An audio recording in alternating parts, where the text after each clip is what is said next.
Each year, a virgin is sent into the cave to marry the mountain god. This is done to ensure the village enjoys favorable weather and plentiful food. But the women of the village, unwilling to wed the mountain god, have all chosen to leave this place. It turned out that no woman who entered the cave ever emerged again. Unexpectedly, one girl insisted on offering herself to the mountain god. She voluntarily approached the village chief to ask to marry the mountain god. The chief told her that her sister had already been offered to the mountain god last year. Therefore, this year she did not need to be offered again. Unbeknownst to him, the girl was determined to enter the cave. She wanted to investigate the mysterious disappearance of her sister, so she pleaded with the village chief once more, willingly dedicating herself to the mountain god. To ensure the village enjoys favorable weather and good harvests next year, the chief, seeing the sincerity on the girl's face, reluctantly granted her request. He then instructed the girl's stepmother to bring her inside for a physical examination. When the crowd lifted the quilt, they discovered several books on childbirth on the bed. The stepmother suspected that the girl was no longer a virgin. The girl explained that the books were for better communication and interaction with the mountain god, and nothing more. She also said she had consulted a master who predicted she was a born sacred vessel for pregnancy, destined to conceive the mountain god's child. After the girl changed her clothes, the stepmother began to examine her body. She was surprised to find that the girl was indeed a virgin. Then her mother had her wash away any impurities from her body, because a woman marrying the mountain god must be spotless. Next, the stepmother led her to the village chief, and asked the girl to remove her clothes again in public for another examination. The girl blushed at the sight of so many people in the room, but the stepmother explained that the second examination was to ensure no mistakes. If the mountain god discovered that the woman sent into the cave was not a virgin, a curse would befall their village. Hearing this, the girl could only helplessly remove her clothes. After passing both examinations, the girl successfully cleared the requirements. The villagers helped her dress and prepare, and set out on the road to the cave.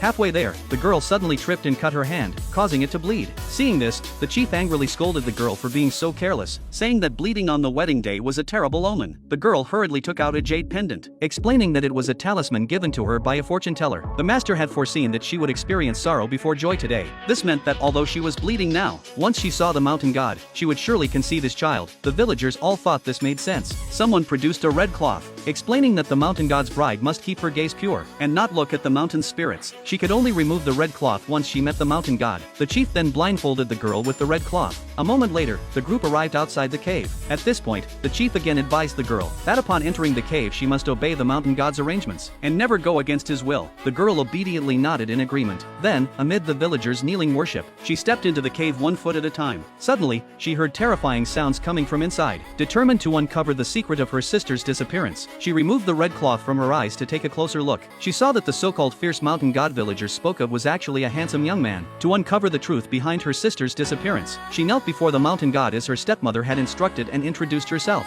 and asked the mountain god to have relations with her. Seeing the mountain god sitting motionless, she recalled her stepmother saying that the mountain god did not like to make the first move. Every girl who entered the cave had to strip off her clothes by herself, then actively tempt the mountain god to take an interest in her. Only in this way would the mountain god have relations with her. Just as the girl was about to rouse the mountain god, she sensed that there was a secret hidden inside the stone door beside her. She guessed it must be related to her sister's disappearance. To find out what this mountain god actually looked like, the girl planned to remove the mountain god's mask. As a result, she was ambushed. The mountain god blew out a puff of intoxicating smoke that made the girl lose consciousness. When he saw the girl's face clearly, the man discovered that she was actually his fiance's sister. The first time he saw the girl, he had already developed a strong interest in her. He never expected that both sisters would fall into his hands one after another. Naturally, he would not let the girl go. Suddenly, the girl woke up. She saw a camera hidden inside the cave, and realized that the cave indeed contained unknown secrets. She decided to test the situation once more. Although the man did not admit to being the mountain god, he explained that he had been traveling in the mountains, was knocked unconscious by someone, and thrown into the cave. But the girl saw the tattoo on his arm, confirming that he was indeed the mountain god and had an inseparable connection with the village chief. At this moment, the man also saw that the girl had come with an agenda, so he shoved her to the ground. Unexpectedly, as the girl got up,